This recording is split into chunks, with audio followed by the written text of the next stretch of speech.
What's up? This is your boy TL. This is your Week 2 Cleveland Browns preview.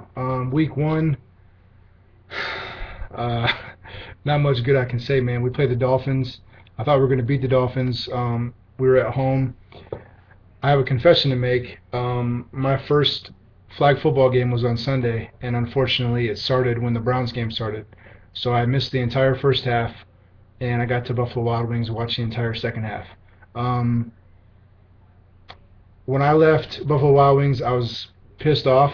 In the second half, I saw Brandon Weeden hold on to the ball too long.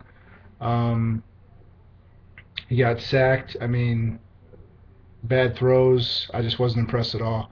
But what I didn't know was in the first half, he threw 3 picks. Okay, um, one touchdown. He threw the touchdown to Jordan Cameron right before halftime, so it was 7-6 Browns at halftime when I started watching. What I didn't know was that Weeden was pretty accurate during that game. He had tons of drops from his receivers, and 2 of his 3 picks were tipped. So he didn't have as bad of a game as it seems. But the point is that they stopped giving Trent Richardson the ball. So that makes me mad. Um, but yeah, I mean, our defense, we played stout run defense. We gave up like less than 10 yards on the ground or something ridiculous. Um, but through the air, man, Joe Hayden shut down Mike Wallace, but then whoever Joe Hayden wasn't guarding went off. So Hartline had like 100 yards and a touchdown. I think they have Brandon Gibson from the Rams. He also had like 77 yards. So basically, whoever Hayden isn't guarding is going to have a field day, and that's really discouraging as a fan. Um, our our new starter at safety, Tayshawn Gibson, free safety, he had our only interception, which is encouraging. We had 4 sacks on defense, which isn't bad. Desmond Bryant, our defensive tackle from the Raiders, he had 2 sacks. That's a great debut for him. Paul Kruger had one, and also Quentin Groves from the Cardinals, he also had one. So not bad with sacks. We had 1 pick, better than none. But overall, like I said, our run defense was great. Our pass defense, not so much. So, as a prelude to the Ravens game, I was very disappointed in the Dolphins game. It doesn't make me feel very confident going up against the Ravens at all.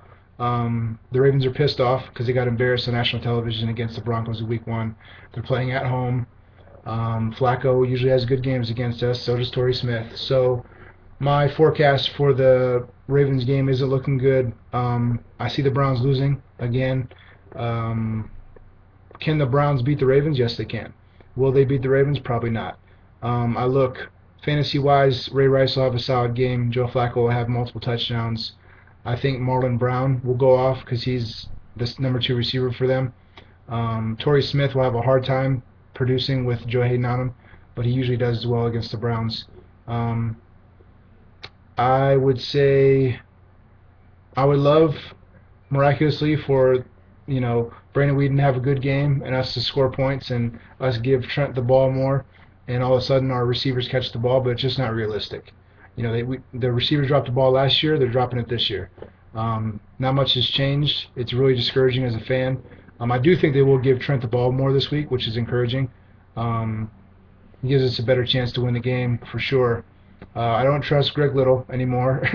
um, the only person I trust really is Jordan Cameron, sadly.